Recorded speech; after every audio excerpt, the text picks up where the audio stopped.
and welcome to our YouTube channel. This is Love and it is a divine calling. I have had a couple of recent questions and bits and pieces of feedback. So just to answer, I had one person who is actually an ex of mine, and he's an Aries. I'm just going to put that out there.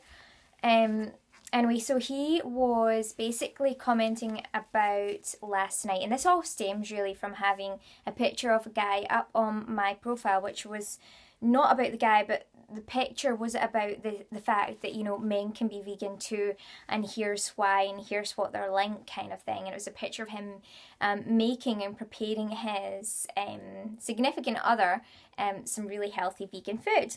Anyway, so I got a lot of jives from my ex ever since then about that, so that was nice.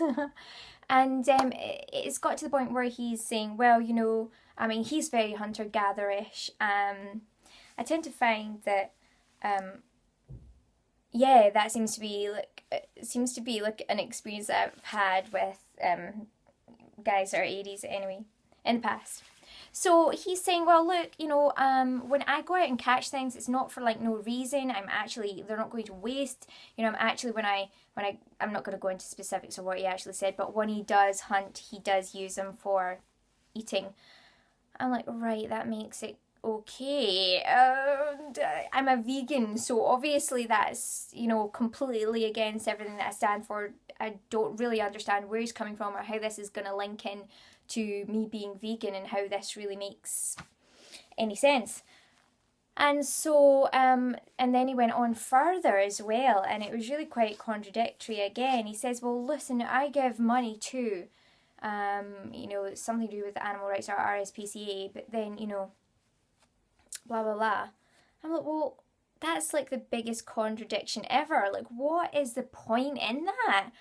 Why are you giving, like, it doesn't make any sense. Like, do you think that paying money to something allows you to go and then do that to animals? That just makes no sense. What is the point? You're being completely contradictory. There's no point in that. Why don't you just not bother? Why don't you just, I don't know. It just doesn't make sense.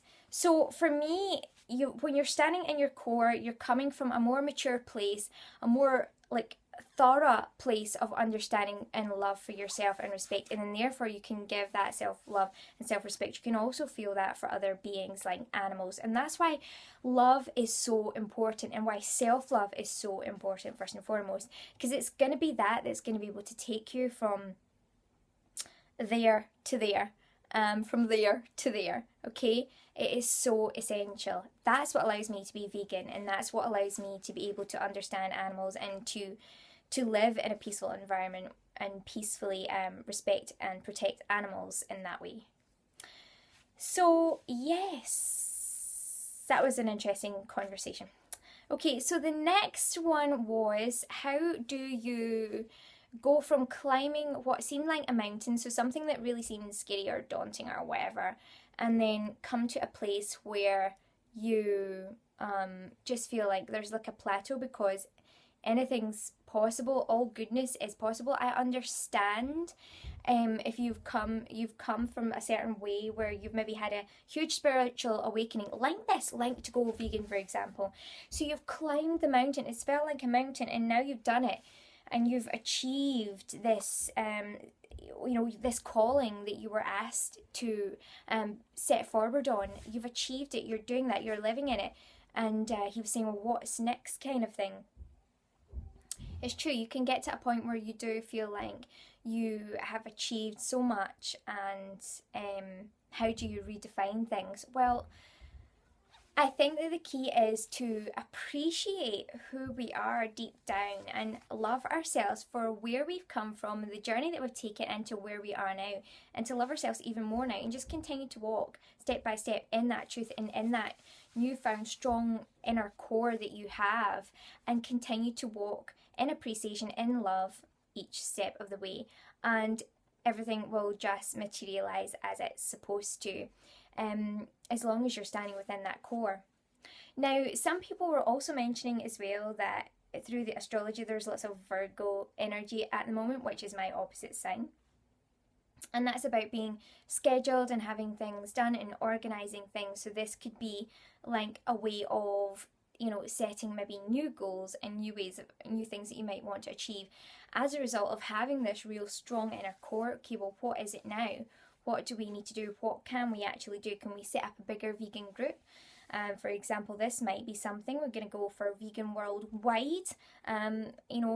Me personally, I have been to the Commonwealth dress rehearsals, and I have used that as a point to kind of go from the past, which is the Commonwealth Games and all that kind of stuff, to the new, and think, right, okay, so that's our old paradigmy way. And I've used it as a kind of like catapult to pull me back, and then before I launch forward into something really, really huge, because I feel like there are so many things that need to be changed on a worldwide scale, but more importantly within the British realm of things. And this is why we are at the stage where we're at, when we're having all these kind of things going on, we're having all this ruffling around all of the feathers, so to speak, and now we're kind of like thinking, well, is it time to kind of have this Scottish independence? How are we going to do this? Well, we've got to come from a place of love. So we have to kind of get to a place first and foremost where we get away from, okay, that's wrong to do that. What on earth are they doing? That's so contradictory, doesn't make sense. To now a place of, right, okay, clearly we created that by default and we didn't know either. We're part of that. So you have to take your power and your core back and understand that we were all part of that when we didn't really know what we were doing. But now we know what we're doing, standing in this core, standing in this understanding, this high consciously aware level being. Then we take our next steps and we can start to really put some kind of structure behind this, but not overly structured, because remember, that's egotistical. And if you over structure something, and clearly you're not really like feeling into your whole self, your creative self, in other words, your authentic self. So you want to make sure that you're getting a nice balance here and not overly structuring, in other words, not being too drawn back into the egotistical side, which would then see you going back into old paradigmy. Okay, so it's again being able to stand in that place of pure, complete appreciation and happiness for what you can achieve, what you've achieved so far and what you can achieve from this core, and taking the steps further forward. You might not see the way forward. For example, there might be plenty of other things there that you created by default back there, like activities to go and do and things like that, but they're old paradigmy. They don't make sense. They don't sit well with your core. If they don't sit well with your core, why would you do it? Go with what would sit well with your core. You need to create the things. You need to take the steps forward. If they're in peace and in love, you're going to be creating furthermore beautiful things for you, for your family, friends, and the entire world. You just walk in that knowledge. And that's what I'm doing, so I hope you're going to be doing that too. Thanks very much for all your wonderful messages. Keep them coming, and I'll do more videos like this for you and for all of us. Thank you.